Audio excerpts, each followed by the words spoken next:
शंकराचार्य मध्यमा अस्मदाचार्य पर्यंता वंदे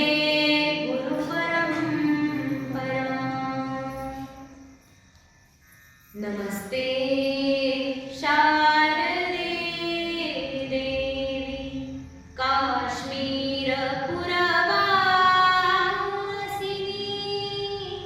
त्वामहं प्रार्थये नित्यं विद्यादानं च देहि ब्रह्मस्वरूपा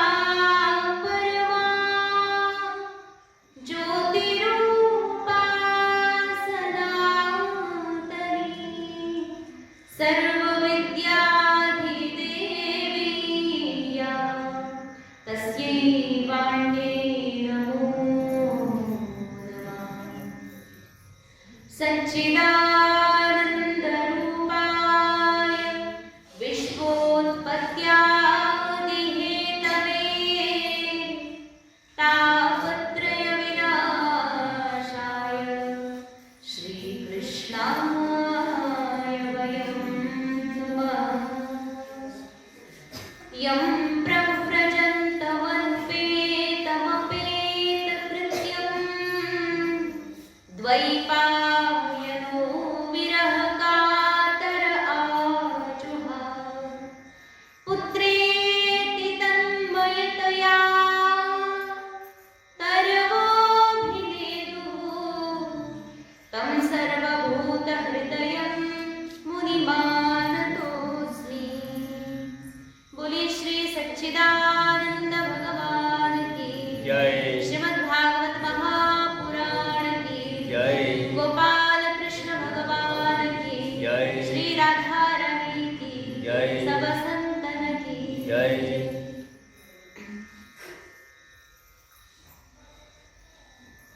श्रीमद् भागवत महापुराण सत्संग आणि कालच्या सत्संगामध्ये आपण पृथू महाराजांचं चरित्र पूर्ण केलेलं आहे। थोडा आवाज कमी येतो। अच्छा, तर पृथू महाराज अत्यंत धर्मात्मा आहे, ज्यांचे सगळे चिन्ह जे आहेत ते साक्षात भगवान परमात्म्याचे आहेत, ज्यांच्या हातावरती सुदर्शन चक्र आहे आणि पायावरती चरणांवरती कमळ आहे। अशा प्रकारे अत्यंत सुंदर चिन्हांनी चिन्हित असणारे महाराज पृथू यांचं संपूर्ण चरित्र काल आपण श्रवण केलेलं आहे। बस, तर कालच्या या चरित्रानंतर आता इथून पुढे आपल्याला काय करायचे बघा। महाराज पृथू यांच्या नंतर आता त्यांचा वंश कसा पुढे गेला, त्यांच्या वंशामध्ये आता कोण आलं, काय ठीक आहे ना?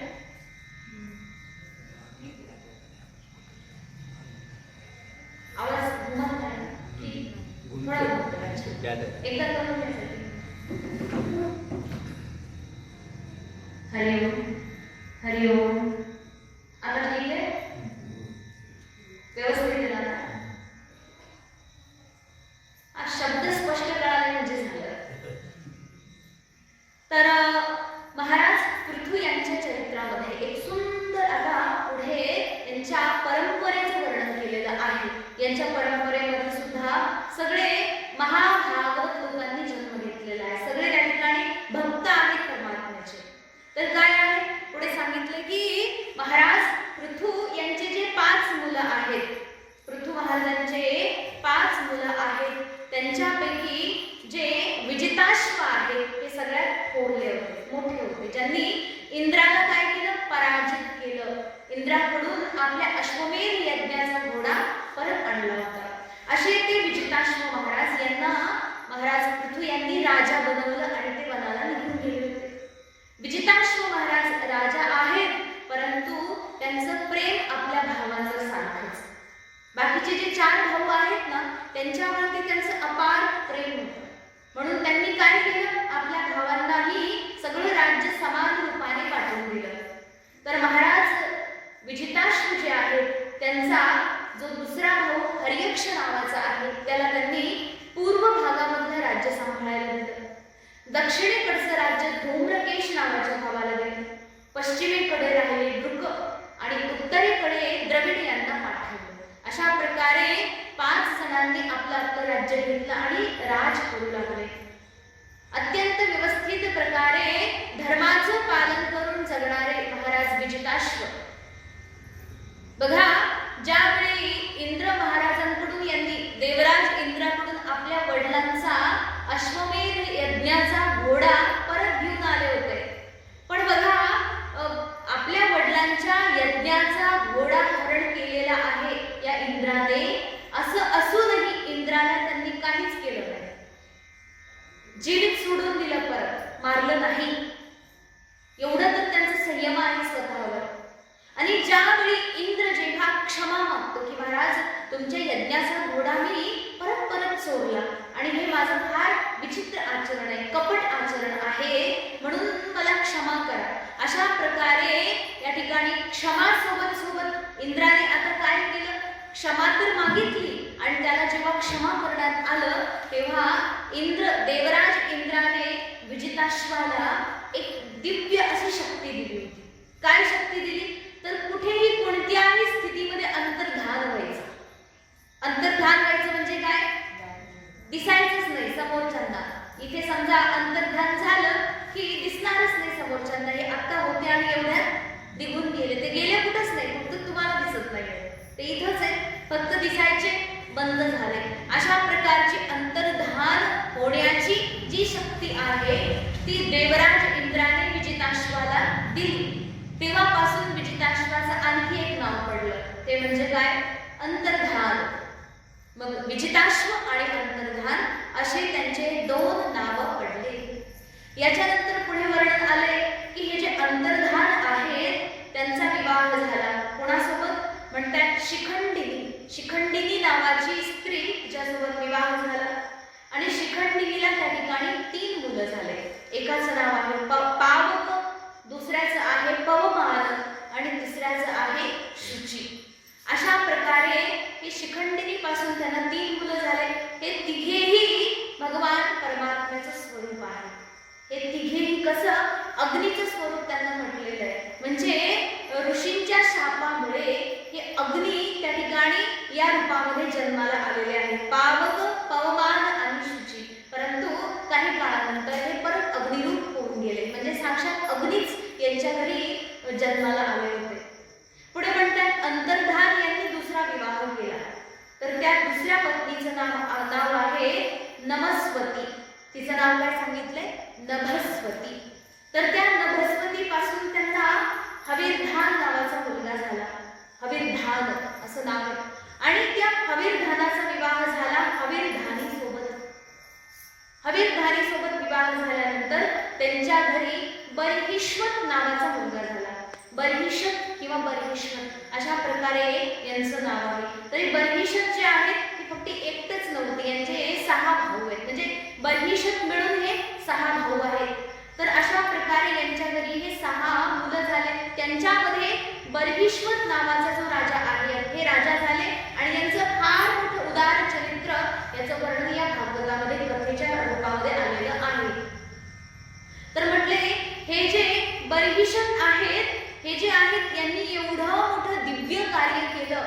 यांनी आपल्या जीवनामध्ये अद्भुत अनमोल अशा दिव्य शक्ती मिळवल्या आणि एक उत्तम शासनकर्ता म्हणून राजा असं जगद्विख्यात झाले आणि शेवटी परमपदाला प्राप्त झाले. साक्षात प्रजापती जे आहे ना त्यांच्या पदावरच बसले जाऊन.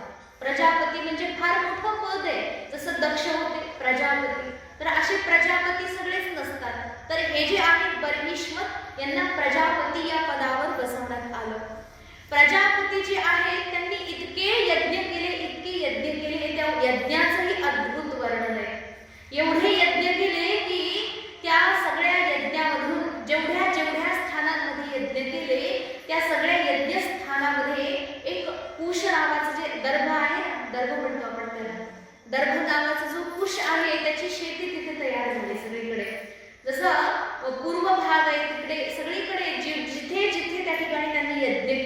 तिथे तिथे ती दर्भ जो आहे, ती जी कुश आहे ती मिळू लागली. अशा प्रकारे यांनी एवढे यज्ञ केले की ते बर्हिष्मत राजा जे आहेत ते प्राचीन होऊन गेले. म्हणजे त्यांना प्राचीन बर्हिष्मत असं म्हणून ओळखू लागले. मग त्यांचंच प्राचीन बर्हिष्मत म्हणून शेवटी प्राचीन बर्ही असं नाव पडलं. मग असे प्राचीन बर्ही नावाचे जे राजे आहेत फार विख्यात झाले, अत्यंत विख्यात झाले. आणि हे प्राचीन बर्ही नावाचे जे राजे आहेत त्यांनी काय केलं तर म्हणतात एक अत्यंत सुंदर अशा सुंदरी सोबत विवाह केला. कोणाच्या आज्ञेनं म्हणतात ब्रह्मदेवाच्या आज्ञेनं. बघा, ब्रह्मदेवानं सांगितलं की तू समुद्राच्या मुलीसोबत विवाह कर. मग ब्रह्मदेवाची आज्ञा पाळली आणि समुद्राच्या मुलीसोबत विवाह केला. तिचं नाव आहे शतद्रुती. आणि शतद्रुती जी आहे ती अत्यंत सुंदरी आहे, परम सुंदरी आहे. तिच्या सौंदर्याचं वर्णन केलंय. म्हणतात की एवढी अत्यंत सुकुमारी होती की ती सुंदरी सुंदर वस्त्र आणि आभूषणांनी अत्यंत सजून धजून तिच्या विवाह मंडपात आली. लग्न करायचं होतं ना राजासोबत. प्राचीन बर्ही राजांचं जेव्हा शतद्रुती सोबत विवाह कार्य संपन्न होत होतं तेव्हा जे 7 फेरे घेतात ना, आपल्याकडे ते 7 फेरे सप्तपदी वगैरे म्हणतात, पण वेदामध्ये त्या फेऱ्यांचे 4च फेऱ्यांचं वर्णन आहे. महाराष्ट्रामध्ये 7 फेरे घेतले जातात, महाराष्ट्र व्यतिरिक्त फक्त 4च फेरे असतात.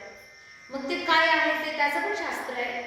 आणि या विवाह कार्यामध्ये जेव्हा ते फेरे घेत होते तेव्हा ती अग्नी जी होती ना अग्निकुंडामध्ये, ती अग्निदेवता प्रकट झाली. म्हणजे स्वतःमध्येच प्रकट झाली, दुसऱ्यांना काय दर्शन नाही झालं. परंतु ती अग्निदेवतेने शतद्रुतीचं सौंदर्य बघितलं आणि तिच्यावरती मोहित झाले. कोण? अग्निदेव शतद्रुतीवर मोहित झाले. जसं म्हटले की त्या ठिकाणी इंद्रही काही स्त्रियांवरती काय झालेले होते. जसं इंद्रदेव शुकीवर मोहित झाले, माता अहल्या देवी जी आहे त्यांच्यावरती इंद्रदेव मोहित झाले. तर देवता लोक सुद्धा या पृथ्वी लोकावरच्या स्त्रियांवर मोहित होतात. बघा, तर शतद्रुती एवढी सुंदरी होती, सांगायचं म्हणजे असं, एवढी परम सुंदरी होती की तिचं सौंदर्य बघून साक्षात अग्निदेव सुद्धा त्या ठिकाणी मोहित होऊन गेले. ती शतद्रुती जेव्हा आपले सुंदर ते पायातले काय म्हणतात त्याला पैंजण नूपुर जेव्हा घालून चालते तेव्हा दाही दिशा विदिशामध्ये असणारे सगळेच्या सगळे देवता, सगळे असुर, सगळे गंधर्व, सगळे मुनी, सिद्ध, मनुष्य, सगळे नाग आदी जेवढे प्राणी आहेत सगळेच्या सगळे काय होतात तिच्या वशमध्ये येतात. म्हणजे ती एवढी परम सुंदरी आहे की सगळेच्या सगळे तिच्या अधीन होऊन जातात. ती जेव्हा चालते, ती जेव्हा हसते, ती जेव्हा बोलते, म्हणजे बघा काहींच्याकडे एवढं अप्रतिम सौंदर्य दिलेलं असतं देवाने की त्यांच्याकडे आपोआप सगळं काही येऊन जातं. म्हणजे फक्त शारीरिक सौंदर्य महत्वाचं नाही बरं का, व्यक्तीकडे बाकीच्या गुणांनी सुद्धा संपन्नता असली पाहिजे. नुसतं शरीर सुंदर आहे पण व्यक्ती आतून मात्र अत्यंत कलुषित आहे तर मग त्याचा काही उपयोग नाही. तो व्यक्ती केवढा सुंदर आहे, त्याला बाहेरचंही सौंदर्य मिळाले आणि आंतरिक सौंदर्याने तो परिपूर्ण आहे.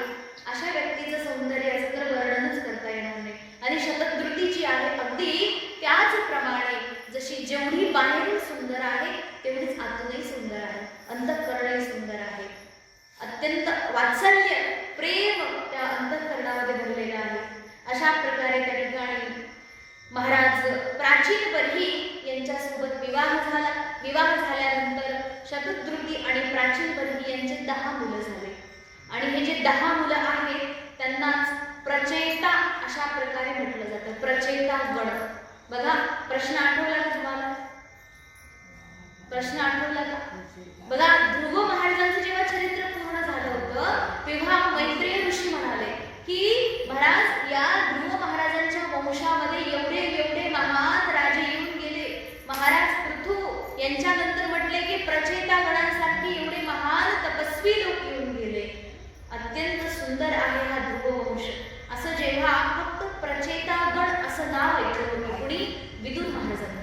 तर विदुर महाराजांनी लगेच प्रश्न केला मैत्रेय ऋषींना की महाराज हे प्रचेतागण आहेत कोण? तर त्या प्रचेतागणांचं वर्णन आता इथे आलंय की हे प्रचेतागण जे बर्ही प्राचीन बर्हीची 10 मुलं आहेत आणि 10 मुलं जे आहेत यांचे 10 नावं नाही आहेत, वेगळे वेगळे नावं नाही आहेत, सगळ्यांचं नाव एकच आहे. 10 मुलं पण नाव मात्र सगळ्यांचं नाव एकच आहे. प्राचीन बर्ही यांच्या मुलांचे प्रचेता अशा प्रकारे नाव झाले, प्रचेतागण. तर म्हणतात हे प्रचेतागण जे होते सगळेचे सगळे बडे धर्मात्मा होते, धर्मज्ञ होते आणि जसं त्यांचं एकच नाव होतं ना तसंच त्यांचं एकच गुणही होते, सगळ्यांचे गुण सारखे. असं आपल्याकडे होते. सगळ्यांनी मोबाईल बंद करा. बघा आपल्याकडे होतं का असं, एकाच आईच्या पोटातून जन्म घेतात पण सगळ्यांचे गुण वेगळे वेगळे. एकाचा गुण काय तर दुसऱ्याचा गुण काय, सगळे आपले आपले गुण दाखवतात. सगळ्या गुणांनी संपन्न असतं आपलं घर. एखाद्याला चांगले गुण असतील तर दुसऱ्याला नक्कीच काहीतरी असे वाकडे तिकडे असतात. म्हणजे आपल्याकडे असं असतं.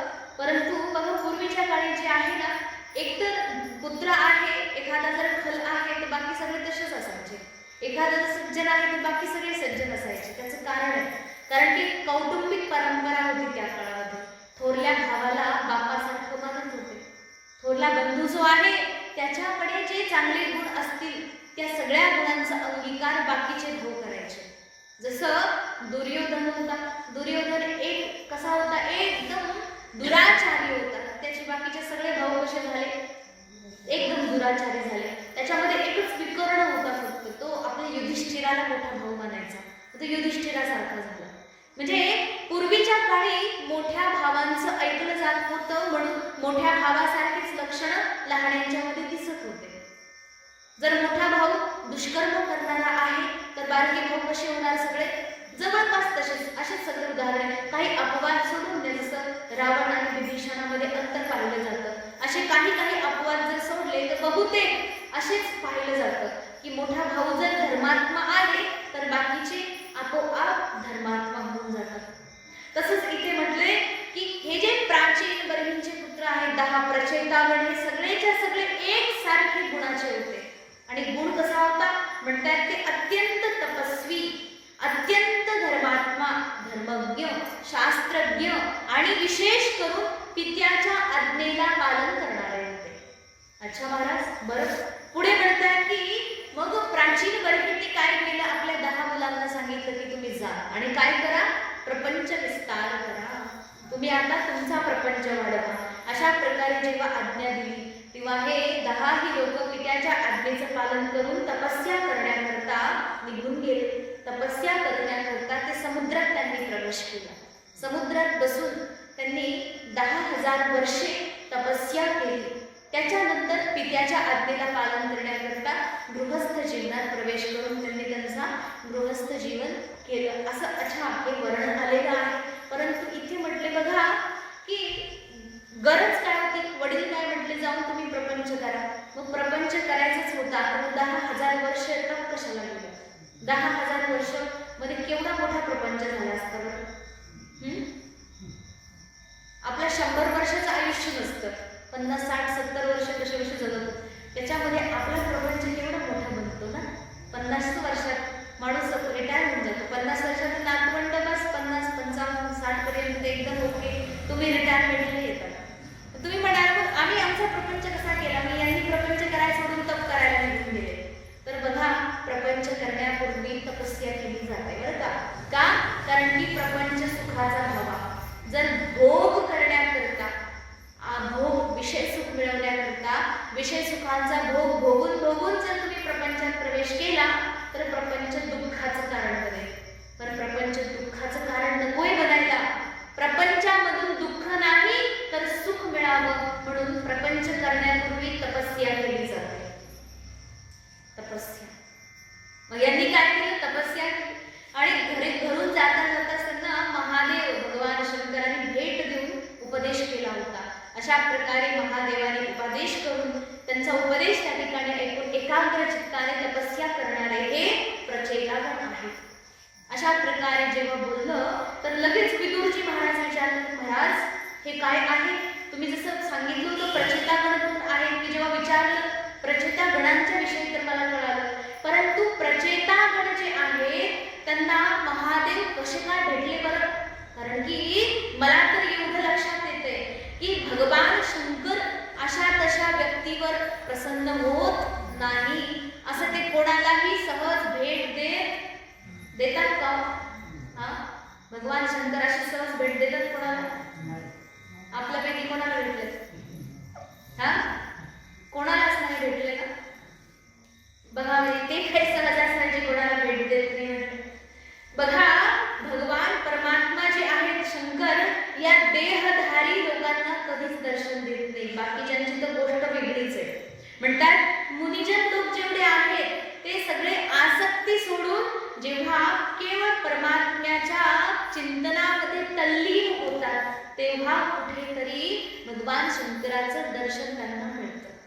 सगळं काही त्याग करून अनासक्त भावाने प्रपंचाचा पूर्णतः मनापासून त्याग करून केवळ निरंतर तप करतात त्या लोकांना भगवान शंकर दर्शन देतात. अशा कशाला दर्शन देतात? म्हणून म्हटले की तसं नाही. मग कशा प्रकारे, यद्यपि भगवान शंकर कसे आहेत? आत्माराम आहेत. आत्माराम म्हणजे काय? आत्माराम शब्द ऐकलाय कधी? हा, आत्माराम कोणाचं नाव वगैरे असतं असं ऐकलं असेल. आत्माराम या शब्दाचा अर्थ होतो आत्म म्हणजे स्वतः. स्वतःमध्ये जो व्यक्ती रमतो त्याला म्हणतात आत्माराम. स्वतःमध्ये रमायचं, दुसऱ्यामध्ये नाही, दुसऱ्या कोणत्या विषयामध्ये नाही. विषय सुख जेवढे आहे, प्रपंच जो आहे, पत्नी, पुत्र, घर, दार, शेती, वाडी, महिला, जमीन, गाडी, एवढं सगळं, एवढी लिस्ट ठीक आहे ना? असं नाही, मोठी लिस्ट आहे, पण काय सांगायचं तसं. त्याच्यामध्ये फसायचं नाही, त्याच्यामध्ये रमायचं नाही. जो त्या सगळ्याला सोडून फक्त आपल्यामध्ये रमतो, आपल्यामध्ये म्हणजे आपल्या आतमध्ये अंतःकरणामध्ये बसलेल्या त्या परमात्म्यामध्ये जो निरंतर रमतो त्याला म्हणतात आत्माराम. आणि भगवान शंकर कसे आहेत? आत्माराम. ते दुसरीकडे कधीही फिरकत नाही, पाहत नाही, बघत नाही. त्यांना कोणत्या विषय वस्तूंशी काहीही घेणं देणं नाही. फक्त आत्मस्वरूपामध्ये तल्लीन असतात. आणि एवढे तल्लीन असूनही बघा, भगवती पार्वतीला घेऊन ते त्रैलोक्याचं भ्रमण करत राहतात. काही घेणं देणं नाही का? काही नाही. त्यांना कशाचीच गरज नाही. काय गरज आहे? आपण गरज आहे म्हणून जातो, उठतो, पळतो, धावतो, खातो, पितो, उड्या मारतो. हे कशा करता? आपल्याला गरज आहे. नगरला जातो, भिंगारला जातो, पुण्याला जातो, अमके कामं करतो, हा, पोलीस स्टेशन, कोर्ट, हे सगळं आपण पालतं घालतो. कशा करता? गरज आहे आपल्याला. भगवान शंकर यांना कोणाची काहीही गरज नाही, तरी सुद्धा ते फिरत असतात. कशा करता फिरतात? ते म्हटले की या लोकसृष्टीची रक्षा करण्याकरता. जेवढे लोकसृष्टी तयार झालेली आहे या सगळ्यांमध्ये जी घोर कलियुग किंवा घोर अत्यंत दुष्कर्म करणारे जेवढे प्राणी, जीव, जंतू आहेत, या सर्वांपासून भक्तांचं रक्षण करण्याकरता, भक्तांवरती अनुग्रह करण्याकरता, आपल्या प्रिय लोकांवरती कृपा करण्याकरता भगवान शंकर आपली पत्नी पार्वती मातेला सोबत घेऊन फिरत असतात, निरंतर भ्रमण करत असतात. आणि भ्रमण करता करता केवळ भगवत चिंतन करतात. मग असे भगवान शंकर या प्रचेता गणांना कसे काय भेटले? यांनी तर काही तर केलंच नव्हतं, अजून काहीही न करता यांना कसे काय भेटले? तेव्हा सांगतात की महाराज असं झालं, ती कथा ऐका आता. तर काय सांगितलं? म्हणतात की अत्यंत साधू स्वभाव असणारे प्रचेतागण जेवढे आहेत ना, त्यांनी काय केलं? पित्याच्या आज्ञेचं पालन केलं. शिरोधार्य. शिरोधार्य म्हणजे काय? आज्ञा शिरोधार्य म्हणजे ती आज्ञा जी काही दिली ती डोक्यावर उचलून धरायची. कशी धरायची? हा, अशी घ्यायची आणि डोक्यावर ठेवायची. त्याला म्हणतात शिरोधार्य. डोक्यावर धारण करायची म्हणजे आपल्या डोक्यामध्ये दुसरं जगाचं काहीही ठेवायचं नाही. डोक्यामध्ये बटाटे, कांदे, वांगे भरायचे नाही, तर काय भरायचं? गुरूंची आज्ञा भरायची. लोकांनी काय बोललंय, लोकांच्या मध्ये गेल्यानंतर काय घडतंय, कुणी काय केलं आणि कुणी काय दिलं, कुणी काय बोललं, या सगळ्या गोष्टींना पूर्णतः डोक्यातून काढून फक्त मला गुरूंनी काय आज्ञा दिलेली आहे तेवढ्याशीच ज्या व्यक्तीचा मतलब आहे, बाकी जगाचं काय घेणं देणं पडलंय मला. फक्त गुरूंच्या आज्ञेमध्ये जो व्यक्ती जगतो त्याच्याकरता सांगितलं ही आज्ञा शिरोधार्य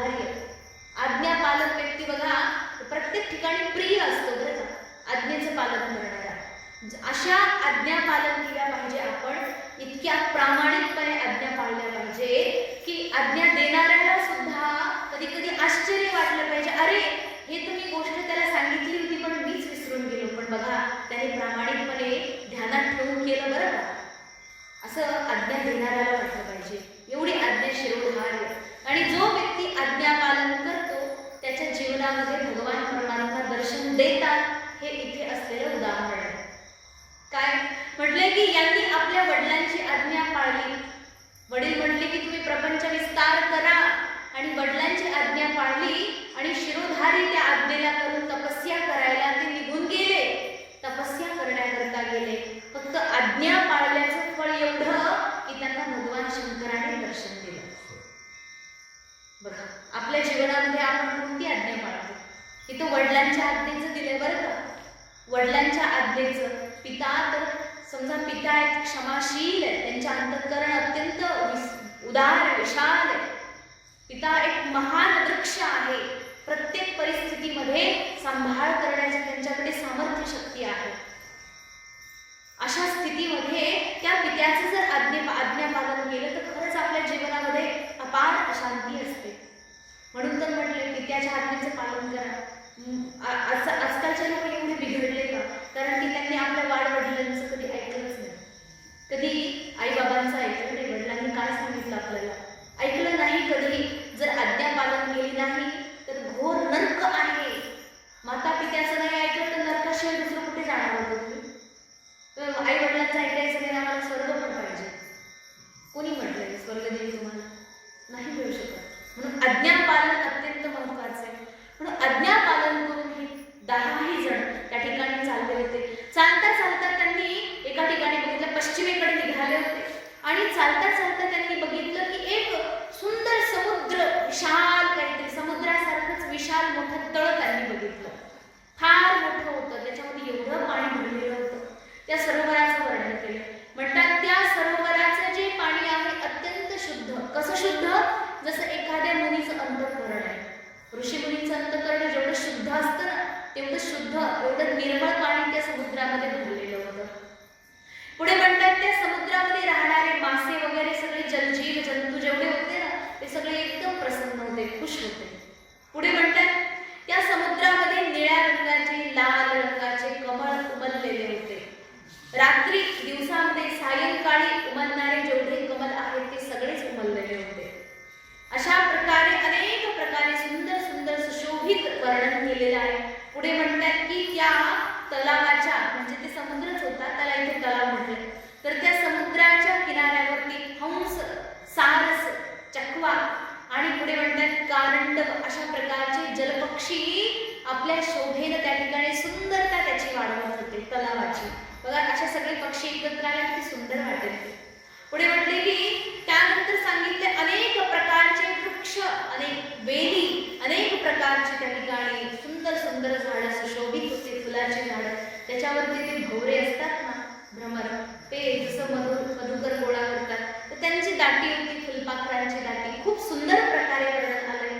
पुढे म्हणतात की त्या ठिकाणी अत्यंत सुंदर सुंदर प्रकारचे वाद्य वाजत होते, जसं मृदुंग आहे, सुंदर सुंदर पणव, असे सुंदर वाद्य वाजतात. त्याच्यामध्ये सांगितले राग रागिणींनी एकत्र असणारे, गायन करणारे सुंदर लोक त्या ठिकाणी एकत्रित होते. एवढं सगळं सुंदर सुंदर बघून त्या राजकुमारांना आश्चर्य वाटलं की अरे काय आहे काय नेमकं.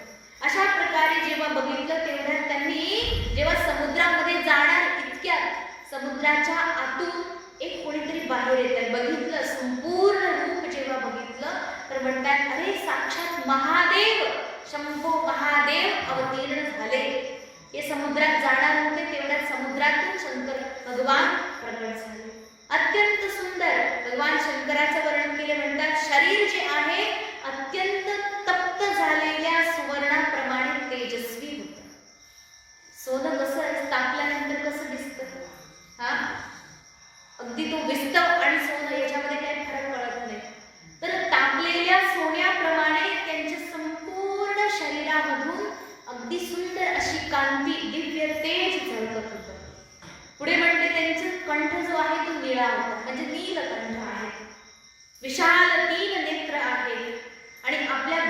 त्यांच्यावरती अनुग्रह करण्याकरता अत्यंत तत्पर आहे. अनेक प्रकारचे त्या ठिकाणी गंधर्व त्यांचे यशगान करतायत. भगवान शंकर जे की सहसा कोणालाच दर्शन देत नाही, त्यांनी आज सहजच प्रचेतागणांवर कृपा केली आहे. प्रचेतागणांवर कृपा केली आणि स्वतःहून त्या ठिकाणी त्यांना उपदेश सुद्धा करायला लागले. प्रचेतागण जेव्हा समोर हात जोडून उभे आहेत, त्यांनी भगवान शंकरांना प्रणाम केला, त्यांची पूजा केली.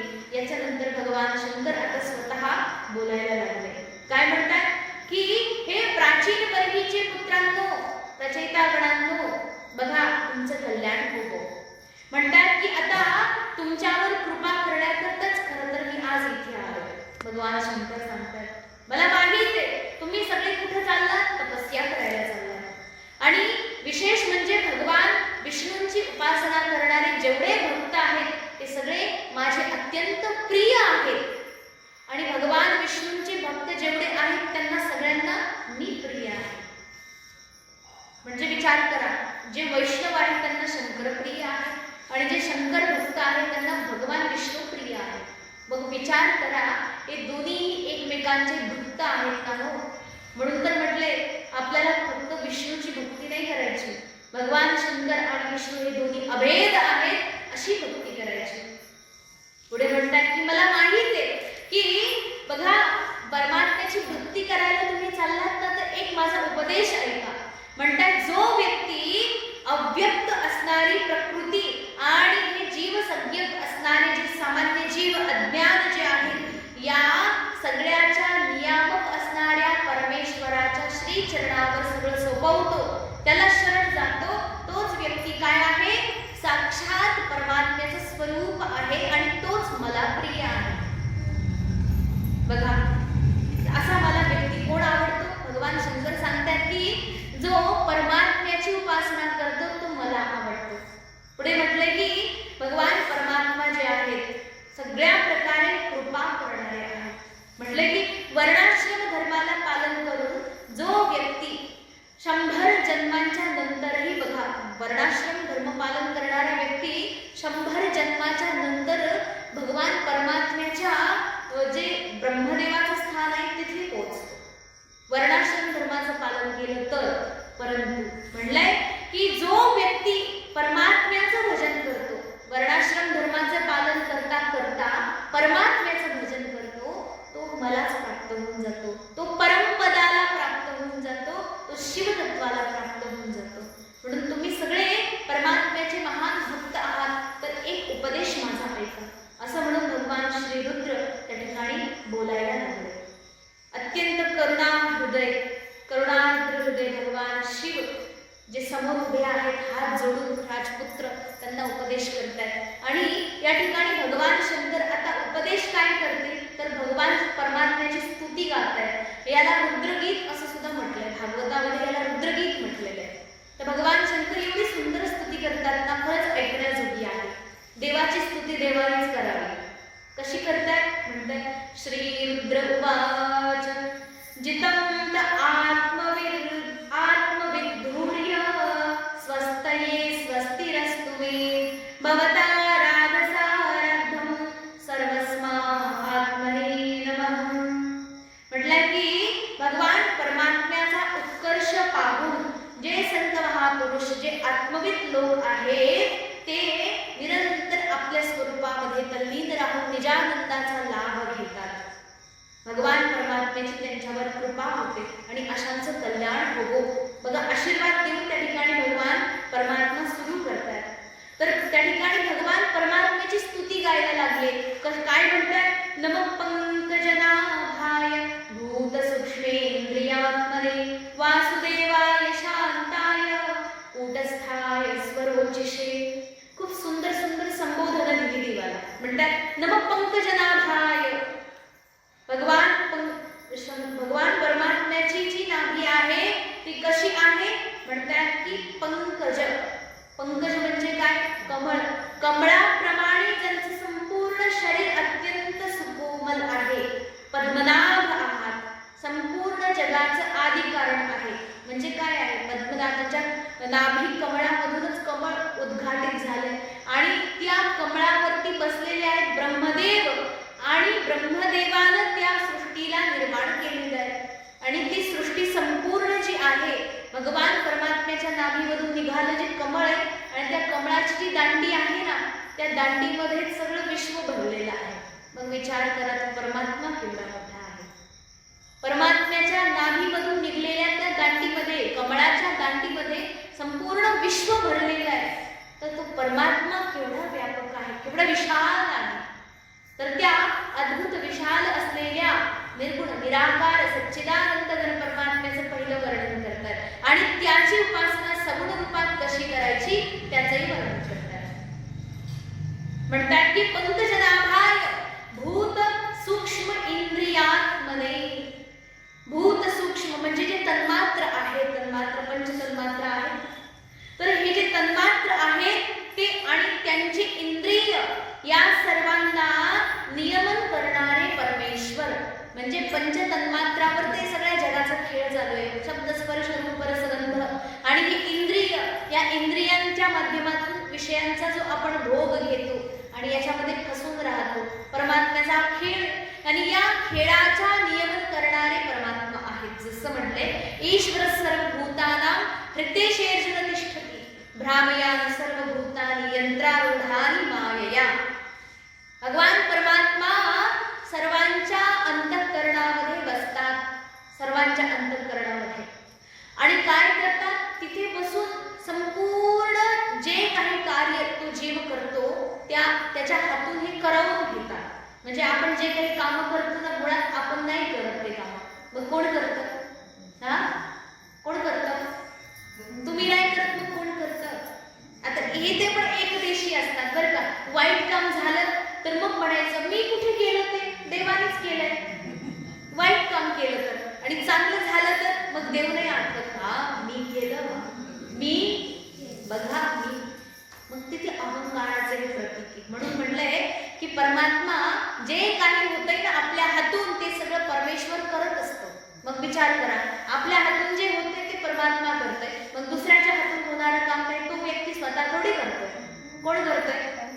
परमात्माच करतोय. म्हणजे याचा अर्थ एखादा व्यक्ती जर काहीही करत असेल, काहीही बोलत असेल, काही चालत असेल, तर ते कार्य जे काही असतं ते परमात्म्याच्या इच्छेनेच होतंय. मग परमात्म्याच्या इच्छेमध्ये आपण सुद्धा खुश असलं पाहिजे. देवाचीच इच्छा आहे ना, आपल्यासोबत चांगलं होणं किंवा वाईट होणं हे दोन्ही सुद्धा काय भगवत इच्छा आहे. म्हणून भगवत इच्छा म्हणून जो व्यक्ती त्याच्यामध्ये संतुष्ट राहतो तो योगी आहे, तो महात्मा आहे, तो सत्पुरुष आहे. संत महापुरुषांकडून मग शिकलो काय आपण? हा, काय शिकलो? ते परमात्म्याच्या इच्छेमध्येच कशा आहेत? आनंदी आहेत.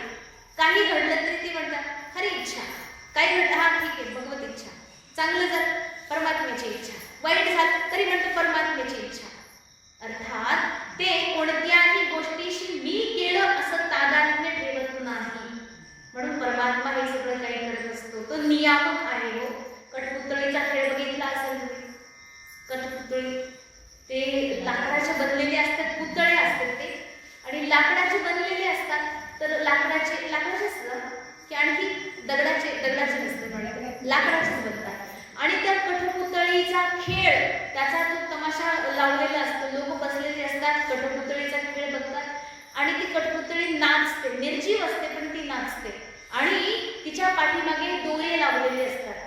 दोऱ्या ओढणारा जो माणूस आहे तो पडद्याच्या मागे बसतो आणि दोऱ्या ओढतो. दोरी जशी दोरी ओढणार तशी कठपुतळी नाचायला लागते. मग ते समजा डान्स जर चांगला झाला कठपुतळीचा तर लोक टाळ्या वाजवतील. प्रशंसा कोणाची होईल? कठपुतळीची होईल का? अहो, नाचणाराची नाही, नाचवणाराची स्तुती होईल. कठपुतळी काय, ती निर्जीव आहे, तिला काही घेणं देणं नाही. तिला कोणी टाळ्या वाजवल्या तरी घेणं देणं नाही, आणि खराब डान्स झाला, दगड मारले तरी घेणं देणं. तशी स्थिती आपली आहे. आपण एक कठपुतळी आहे. काय?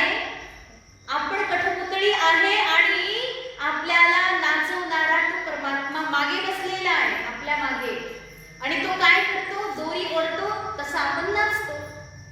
मग आपला नाच चांगला झाला आणि खराब झाला, ह्या गोष्टीशी आपल्याला काही घेणं देणं नसलं पाहिजे. जर नाच चांगला झाला, त्याने नाचवलंय, खराब झाला तरी त्यानेच नाचवलंय, माझं काय आणि कुणी काही निंदा केली काय, फरक पडत नाही.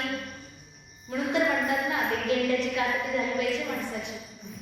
गेंड्याची कातडी का वरती म्हणे म्हणायला, परंतु का ती अशी जाड असते, त्याला किती मारा फरकच पडत नाही. असं म्हणले माणसाला कुणी किती वाईट बोला, कुणी किती चांगलं बोला, फरक पडला नाही पाहिजे. फक्त फरक कुठे पडतोय, सद्गुरूंच्या जवळ. केवळ गुरूंनी सांगायचं आणि आपण ऐकायचं. माझे कान कोणाचंही ऐकून घेण्याकरता काही फुकट बसलेले आहेत का? हे माझे कान आहेत, तुझं मी का म्हणून ऐकू? माझ्या कानांनी फक्त गुरुवाक्यच ऐकलं पाहिजे, जगाचं ऐकण्याकरता माझे कान नाही. बरोबर आहे ना? आपण काय म्हणतो, हा ही वस्तू माझी आहे, काही जगाच्या लोकांच्या उपयोगाकरता थोडी. समजा गाडी घेतली तुम्ही आणि मग शेजारी म्हणला एक दिवस गाडी दे बाबा, एक दिवस दिली, 2 दिवस दिली, पण तो रोजच मागायला लागला, वर्षभर रोजच मागतो. तुम्ही काय म्हणणार, रे बाबा ही गाडी मी माझ्या उपयोगाकरता घेतली, जगाच्या उपयोगाकरता मी गाडी घेतलेली नाहीये. तसंच हे कान आपल्याला देवाने दिलेले आहेत, ते काय ऐकायला दिले? कथा ऐकायला दिली का जगाचं गाणं ऐकायला दिले? हा विचार करा ना. तुम्ही जगाचं गाणं रोजच ऐकता, रोजच ऐकता. जे सांगणार आहे ना त्याला सांगायचं एक दिवस, तुझं ऐकण्याकरता माझे कान मोकळे नाही आहेत, माझे कान गुंतलेत कुठं? फक्त गुरुवाक्य ऐकायचे. माझे डोळे गुंतलेले आहेत फक्त देवाला पाहण्याकरता. मी जगाला बघायला मोकळा. आपण म्हण तुझं काम करायला मी मोकळा आहे का? अहो हे सगळं जगाचंच काम आहे. भ्रमित प्रपंचामध्ये जर कुणी आपल्याला शिव्या जरी दिल्या ना, तर आपल्या कानाने ऐकायच्याच नाही त्या, कारण की त्याच्या शिव्या ऐकायला आपल्या काय मोकळे आहेत का? जर ऐकलंच नाही तर मनाला वाईट तरी कसं वाटेल, म्हणून ऐकायचंच नाही. आपले कान फक्त गुरूंचा उपदेश ऐकण्याकरताच मोकळे आहे. म्हणून परमात्मा नियामक आहे, त्याला विसरायचं नाही. इथे भगवान शंकर किती सुंदर स्तुती करतात बरं देवाची. हे भगवन, तू नियामक आहे जगाचा, संपूर्ण सृष्टी जी आहे तुझ्यामध्ये नियंत्रित होते. आणि लोक समजून बसतात की मी करतो. अरे काय करतो, काय तुझ्याकडे काय आहे करण्याचं? तो परमात्मा आहे आपल्या आतमध्ये, म्हणून तो होतही. बघा मेल्यानंतर माणूस स्वतः चालून उठून स्मशानापर्यंत नाही जाऊ शकत. आयुष्यभर नुसत्या उड्या मारल्या, मी करतो म्हणून. आणि जेव्हा आतमध्ये असलेला चैतन्य निघून गेला त्याच्यानंतर आपण 2 पावलं चालू शकत नाही. आपल्याला स्मशानावर घेऊन जाण्याकरता 4 खांदेकरी लागतात. कशाला? आयुष्यभर तर उड्या मारत होता. हा मेल्यानंतर असहाय होऊन जातो. याचा अर्थ आपण आपल्या सामर्थ्याने कधी चालतच नव्हतो. परमात्मा होता म्हणून चालत होतो, तो गेला, चालणं बंद झालं. याचा अर्थ आपण चालतच नाही होणार. चालवणारा तो आहे, तो सगळं करतोय. म्हणून परमात्माही नियामक आहे. या गोष्टीला डोक्यामध्ये पूर्ण काय करायचं, पूर्ण एकदम फिट करून ठेवायचं. अहो वेळ तर होऊन जातो लगेच, मलाच कळत नाही वेळ होतो कसा. तुम्हाला कळते काय? वेळ झाला नाही, अजून फार मोठा प्रसंग बाकी. ही स्तुती एवढी सुंदर आहे ना. भगवान शंकर म्हणजे जेव्हा ते मूळ संस्कृतचे श्लोक वाचले ना, तेव्हाच अगदी आनंद वाटला. काय सुंदर स्तुती केली. ही स्तुती जेव्हा बघितली ना, तेव्हा भगवती कुंतीची स्तुती आठवली. तिथे पण देवाला एवढे छान छान संबोधन दिली होती, इतक्या छान प्रकारे देवाची स्तुती केली. तेच म्हटले, नमः पंकजनाभाय भूत सूक्ष्मेंद्रियात्मने वासुदेवाय शांताय कुटस्थाय स्वरोचिषे. हे भगवान वासुदेव, वासुदेव म्हणजे वसु, सगळीकडे वास करतो म्हणून वासुदेव. देवाचे नाव निरर्थक नाही बरं का. आपले नाव काहीही असतील, परंतु काही जरी नावं असते तरी आपला अर्थ मात्र त्याच्या विपरीत असतो. एखाद्याचं नाव काय घ्यायचं? हा लक्ष्मी नाव घ्या एखाद्याचं. तुमचं नाही कोणाचं इथे नाही ना, नाही तर बघतो आपण. नाव आहे लक्ष्मी, परंतु जीवनामध्ये सगळ्या अलक्ष्मा वस्तू आहेत. कधी सगळं दारिद्र्यच, चमकून दारिद्र्य. दारिद्र्य फक्त पैशाचं नसतं बरं का, वाणीचं दारिद्र्य असतं. तोंडाचं दारिद्र्य फार भयानक आहे. बोलायला गोड गोड बोलायला काय पैसा लागतो का? परंतु लोक खडूसाचंच बोलतात, वाईटच बोलतात. का? स्वभाव. तो स्वभाव सुद्धा काही लोकांकडे नसतो. म्हणजे हे जे आहे ना ते सगळं दारिद्र्य. बघा विचार करा, नाव आहे लक्ष्मी, परंतु मात्र उलटे लक्षण आहेत सगळे.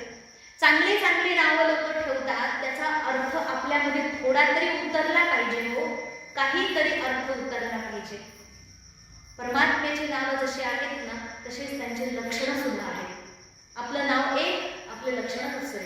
भगवान वासुदेव आहेत, वसु सगळीकडे निवास करतात. अशी एक जागा दाखवा बरं जिथे भगवान राहत नाही.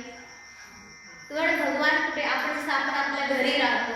देवाचं घर तर मंदिर आहे ना, मंदिरात देव राहतो. सगळीकडे काय? मग असं नाही. भगवान परमात्मा सगळीकडे निवास करते म्हणून वासुदेव त्यांचं नाव. पुढे म्हटलं शांत, निरंतर शांत आहे, स्थिर आहे. जी व्यक्ती स्थिर आहे तीच तर शांत आहे ना. अस्थिर व्यक्तीला शांत म्हणता येईल का? पण परमात्मा स्थिर आहे, शांत आहे. ते स्थिर याच्याकरता आहे कारण की ते अस्थिर होऊन जातील कुठं बघा. जिथे जाणार तोच आहे परमात्मा. जिथेही जाणार तो स्वतः तिथेच आहे. जिथेही जाणार तोच विद्यमान आहे. अर्थात सर्व व्यापक असणारा परमात्मा तो शांत आहे. त्याला चालायची गरजच नाही. अशांत राहू शकत, अस्थिर नाही. शिवाय म्हटलं कूटस्थ आहे. कूटस्थ म्हणजे तो परमात्मा जो कूटमध्ये निवास करतो, आपल्या आतमध्ये निवास करतो. सगळीकडे निवास करणारा परमात्मा आपल्या आतमध्ये निवास करतो. तोच परमात्मा सगळीकडे राहतो. हा प्रत्येगात्मा अशा स्वारोचिष असणाऱ्या या परमात्म्याला मी काय करतो? नमस्कार करतो. अशा प्रकारे संपूर्ण जनाच्या, संपूर्ण चित्ताच्या अधिष्ठान असणारे भगवान परमात्मा श्री नारायण यांना माझा नमस्कार आहे. अशा प्रकारे भगवान श्री रुद्र यांची सुंदर अशी स्तुती आहे आणि सुरू झालेली आहे. पुढे म्हणतात संकर्षणाय सूक्ष्माय दूरांताय कायच नमो विश्वप्रबोधाय प्रद्युम्नायांतरात्मने. खूप सुंदर सुंदर स्तुती आहे. तर ही स्तुती जी आहे ती आपण उद्या श्रवण करू. आज वाटलं होतं ही स्तुती पूर्ण झाली की उद्या पुरंजन उपाख्यान होईल. परंतु पुरंजन उपाख्यान एक खूप सुंदर कथा आहे बरं का. म्हणजे एखाद्या झोपलेल्या माणसाला धाडकन जागी कशी करता येईल त्याची ती कथा आहे. झोपलेल्या माणसाला कधी हळूच नसतं उठवायचं बरं का. कसं उठवायचं असतं?